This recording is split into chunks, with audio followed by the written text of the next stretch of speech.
Good morning students. बेटे कई बच्चों का मेरे पास मैसेज आया था कि सर क्वेश्चन नंबर 24 में प्रॉब्लम आ रही है और ये भी पता चला है कि कुछ बच्चों ने इसे कॉपी कर लिया है। तो बेटे देखो, ये होमवर्क में क्वेश्चन दिया गया था, आपने अगर कॉपी कर लिया है वो सही बात नहीं है। कर भी लिया है तो भी कोई बात नहीं, आप इस वीडियो को जरूर देखिएगा ताकि आपको ये वाला क्वेश्चन समझ में आ सके। ये बेटे जी उसी कंसेप्ट पे बेस्ड है जो हमने कल किया था कि जब इनसफिशिएंट प्रॉफिट हो तो आप एप्रोप्रिएशन रेशो में डिवीजन करते हैं। तो जरा ध्यान से देखिएगा। इस क्वेश्चन में हमें बताया गया है कि दो पार्टनर है, आकृति और विभूति, और उनके बीच में रेशो है 2:1। इनके बैलेंसेस करंट अकाउंट और कैपिटल अकाउंट के 1 अप्रैल 2019 के गिवन है। अगर करंट और कैपिटल दोनों के बैलेंसेस गिवन है तो एक बात साफ हो जाती है कि इसमें मेथड यूज किया गया है फिक्स कैपिटल मेथड। कैपिटल और करंट अकाउंट के बैलेंसेस के बाद कहते हैं जी सैलरी दी जाएगी आकृति को, सिर्फ एक पार्टनर को 22,500 पर क्वार्टर।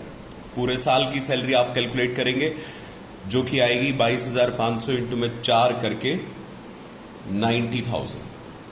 विभूति को कमीशन मिलेगा जी 15% on profit before charging such commission. Before charging such commission का मतलब यह है कि प्रॉफिट में से कमीशन माइनस ना हुआ हो। तो इसका मतलब सिंपल ये हो गया कि आप जितना भी प्रॉफिट है उसका 15% करेंगे। ठीक है, तो ये अलग अलग पेमेंट हो रही है जी आकृति और विभूति को। Interest on capital 6% per annum के हिसाब से दिया जाएगा और इंटरेस्ट ऑन ड्राइंग्स चार्ज किया जाएगा जी 10% पर एनम। इसका मतलब 3 तो पेमेंट है जो पार्टनर को करनी है, इंटरेस्ट ऑन कैपिटल, आकृति की सैलरी और विभूति का कमीशन, और इंटरेस्ट ऑन ड्राइंग हमें पार्टनर से रिसीव करना है। ड्राइंग्स आकृति की 40,000 है जो कि 1 जुलाई 2019 की है। विभूति ने ड्राइंग्स किए जी 30,000 जो कि 1 दिसंबर 2019 की है। अब इस बात को आपको समझना पड़ेगा।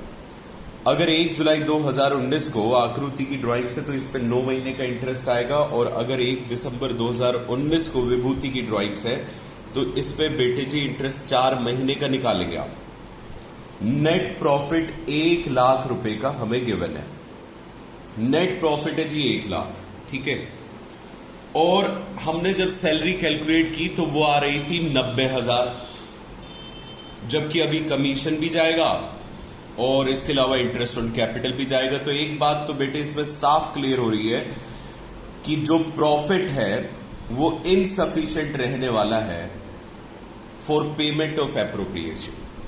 तो अगर प्रॉफिट इनसफिशिएंट हो जाए, कम रह जाए, तो ऐसे क्वेश्चंस में हम कोई भी एप्रोप्रिएशन नहीं देते, डायरेक्टली प्रॉफिट को उठा के डिवाइड कर देते हैं जी एप्रोप्रिएशन की रेशो में।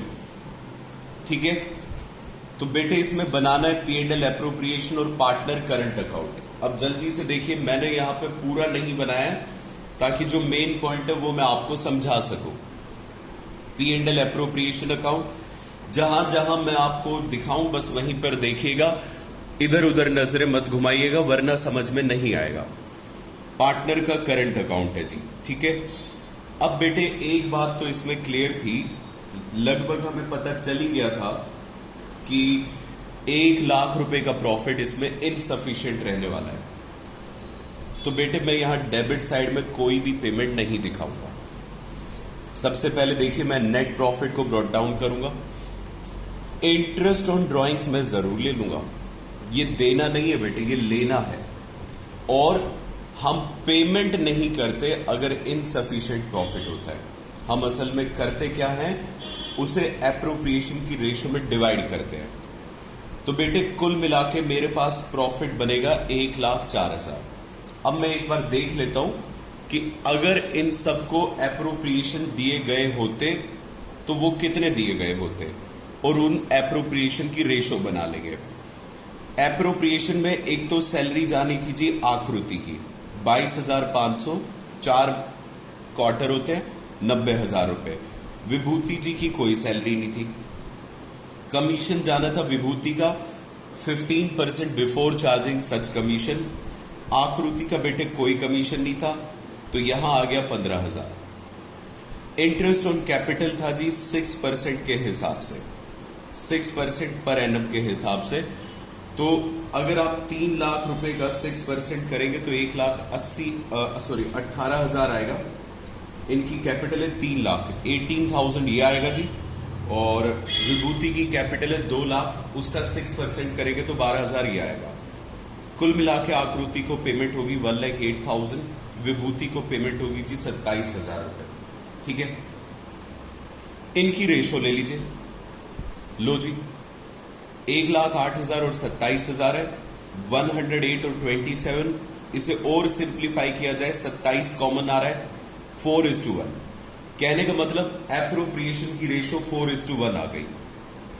अब बेटे इसे हम क्या करेंगे, जितना भी अब हमारे पास प्रॉफिट है फॉर डिवीजन, बेटे ये तो नेट प्रॉफिट था, ये हमने मंगा लिया, तो कुल मिला के डिविजिबल प्रॉफिट 1,04,000 है, मतलब अवेलेबल प्रॉफिट 1,04,000 में से क्या मैं इन दोनों की पेमेंट कर सकता हूं?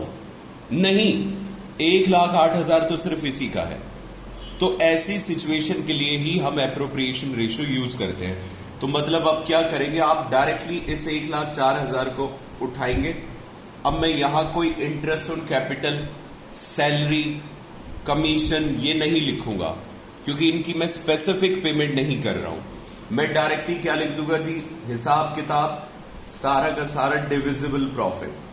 ध्यान देना बेटे, अगर मान लो सिर्फ इंटरेस्ट ऑन कैपिटल होता तो मैं डिविजिबल प्रॉफिट ना लिख के इंटरेस्ट ऑन कैपिटल लिखता कि इंटरेस्ट ऑन कैपिटल इन्हें इतना मिल गया।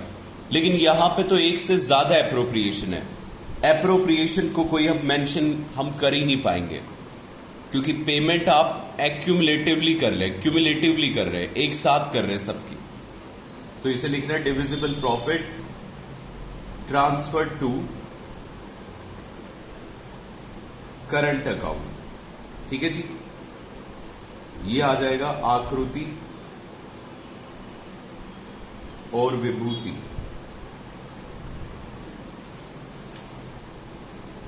1,04,000 है जी, इसे अगर आप 4:1 में डिवाइड करें,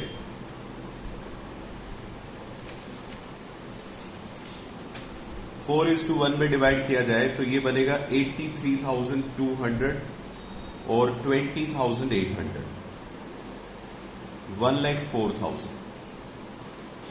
ये बन गया P&L एप्रोप्रिएशन।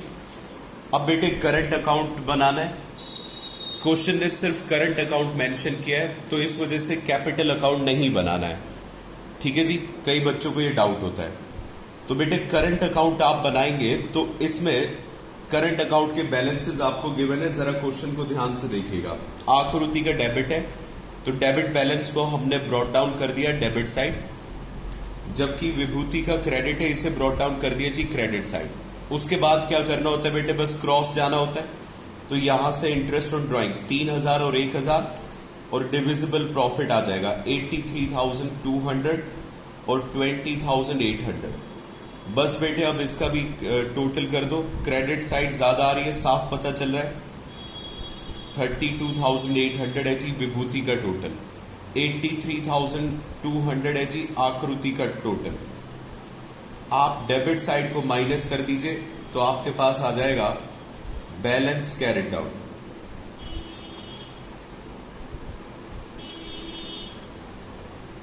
$20,200 और ये माइनस करेंगे तो 31,800। बस बेटे ये था जी क्वेश्चन। इसमें अब कई बच्चों का एक डाउट हो सकता है कि सर मान लीजिए कि आपको तो ये स्टार्टिंग में पता चल गया कि ये डिविजिबल प्रॉफिट ऐसे करना है, लेकिन अगर हम सारी पेमेंट दिखा दें उसके बाद पता चले, तो ऐसी सिचुएशन में मेरे बच्चे आप कुछ नहीं कर सकते। जो पहला सॉल्यूशन आप करेंगे उसे आपको कट करके नया P&L एप्रोप्रिएशन बनाना ही पड़ेगा। उम्मीद करता हूं कि आपको ये वाला क्वेश्चन समझ में आ गया होगा। अगर फिर भी कोई डाउट हो तो आप मुझसे व्हाट्सएप पे पूछ सकते हैं। Okay, thank you and bye.